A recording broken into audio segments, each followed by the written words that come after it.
Hi, I'm John Atack. Hi, I'm Ursula Wake. And this episode is Love in the Time of Corona, Part 3. So we've had two previous episodes in which we have read poems and described the build-up of the beginning of our relationship.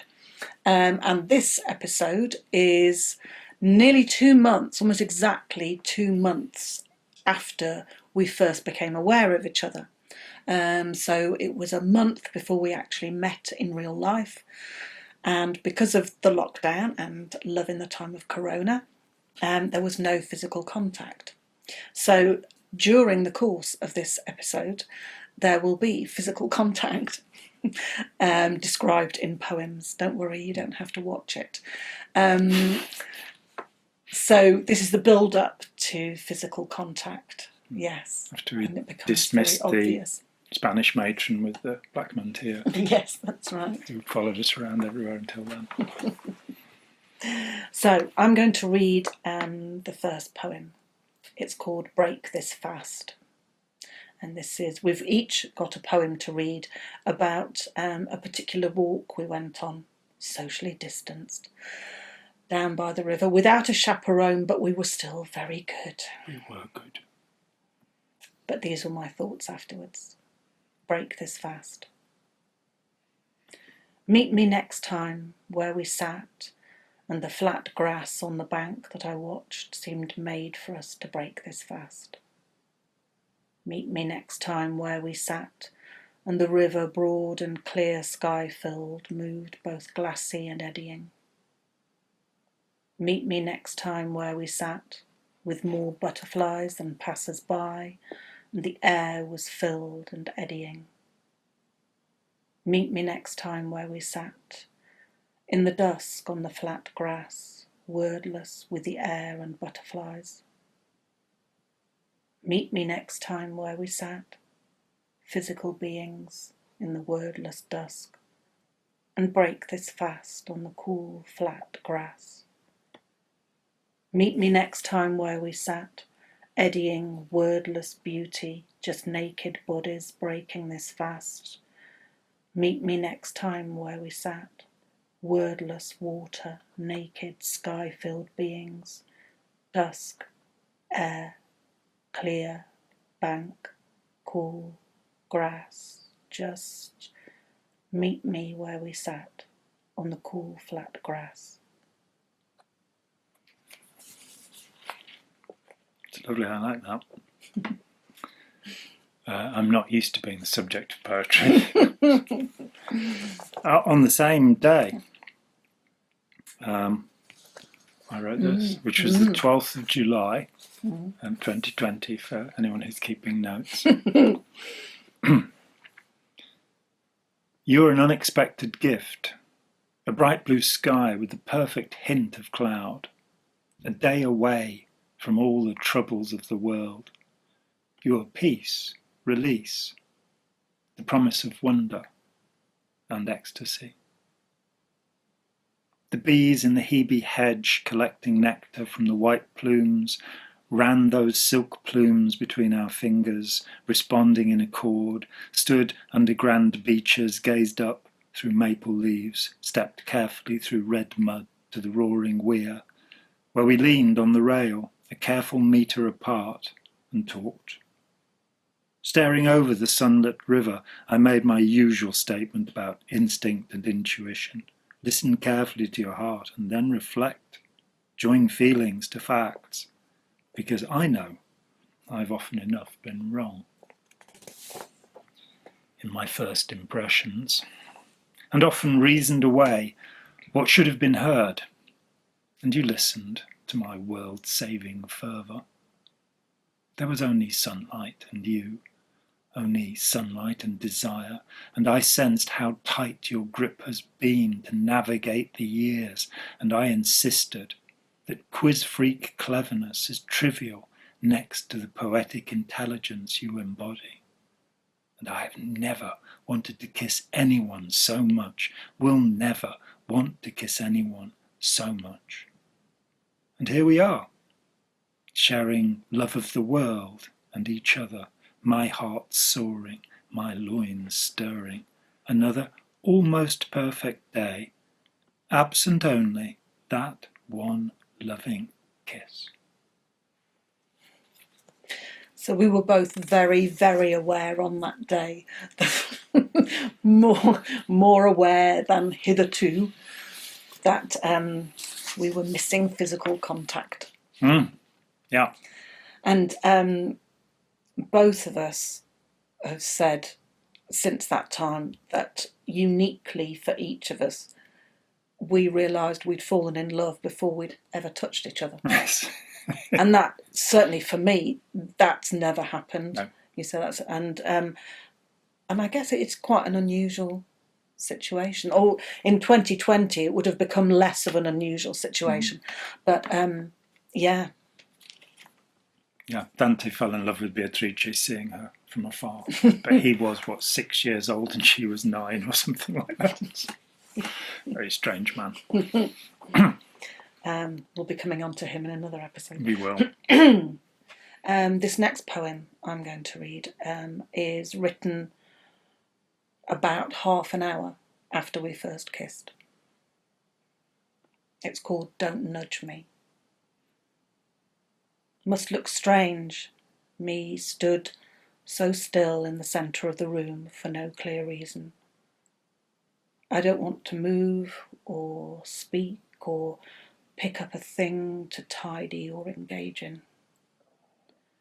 Such sliver shift of focus would flake away something I hold of this evening, would sigh away the moth wing imprint, would shave away the pearl-scaled flank of the flickering my body still holds.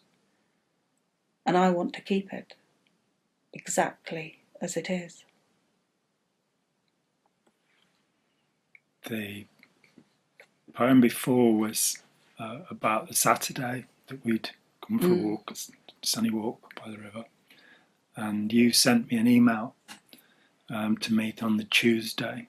You sent me an email on the Monday that you could meet on the Tuesday at the cemetery, which is one of the places we walked to. Have a wonderful cemetery where I live in Redcliffe-on-Trent, which has 2 huge sequoias in it. And it was a remarkable moment. We'd arranged to meet, I think, for 3/4 of an hour, I think it was. We've got 6:45 till 7:30 or something. And we ended up spending 2.5 hours snogging. But that time, nobody told us to get a room. That has happened since. Yes, the good people of Newark-on-Trent. Two separate people commented on us kissing. But at first, with some teenagers, I think, who were walking by. Yeah, so to go, get a room! Get a room. We sat on the war memorial, and one sunny afternoon, and then this chap was walking his dog, and what was it he said? It's about how happy it had made him. Yeah, so he walked past us just after we'd been kissing, and he'd obviously been watching us, and just said, "That really made me smile at us." Which is good so to know. A small market town with a lot of people with opinions on other people kissing. I've never quite come across that. I think it's because we're old people kissing, and that's quite odd. Yeah, dancing the antic hay. Right, well. So I think you're... Am I? I think you are. I've just... You just read that. You have, so it's me, isn't it? It is. Right, you're up, John. Get out there, mate. So this is the 18th of July. That's 4 days later. Very busy. And this isn't everything. I mean, I've just written a ridiculous amount. I've written more than 150 poems since May. Terrible. Don't know what's got into me. Must be love. This will be the best day of my life, as every day with you has been. And I quite sensibly construe that this will be an unfolding pattern, a continuing release from the jagged mountain path of tragedy that brought me to your sunlit valley. the arid air, the biting cold evaporate with your perfect gaze, the touch of your fingertips, the sheer pleasure of your smile, forgiveness for all the crimes I did not commit, reprieve from all the sorrows I did not deserve. We shall teach the world how to love. We will. Yeah, definitely. And it continues to be the best day of my life whenever I see you. I just like to put that in, these months later. It is very odd, isn't it, reading poems back to them and listening to a poem written about you. Yeah, trying to embarrass each other as much as we possibly can. At least it's not like reading, John Keats' letter to his brother about Fanny Prawn. And how funny looking she was while he's writing. Oh dear. So, no letters to my brothers, I promise. So this is another poem written the same day that we first kissed. But it is about the, not directly about the kiss, but about my increasing confidence in our relationship. The last line. You are without doubt the last line. Remember, as a child, walking with relatives up a hillside, reaching what seemed to be the summit only to see how much further there was to go before the peak, before the end, and how exasperating that was.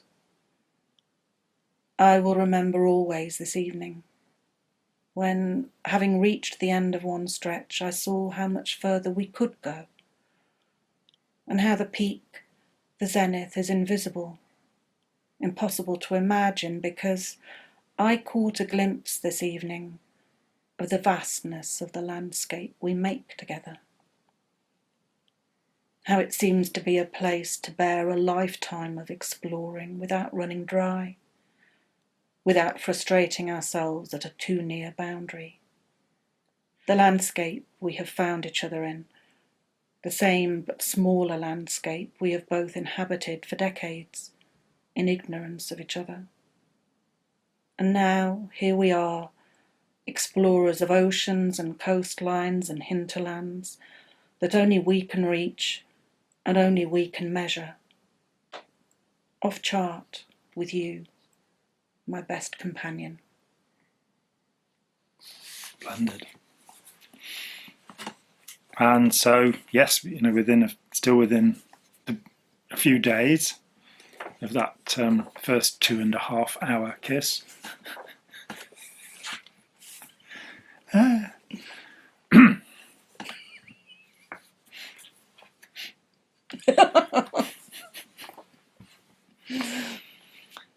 Your kiss is a vacation from every anxiety, a truce from all hostilities, the best gelato on a perfect summer day. Your kiss is medicine, a panacea. Your flesh is revelation, all the beauty I could long for, petal-soft skin, fingers as delicate as springtime. Your taste is bliss, from tip to toe. You are the lover I adore. It had been a little bit more intimate by then. Yes, that was not just a kiss. But we're not going to tell you about that. Well, I think you just have. Oh, darn. And so that was July, and where are we now? It's February now, and we're still happy about it all. Isn't that incredible? And we hope you are too. We hope you're happy. Yes, doing whatever you're doing. Yeah, and if you have not loved, then we hope you find it. Absolutely. And I'm John Atack. And I'm Ursula Wake. Thank you for your time. Thank you.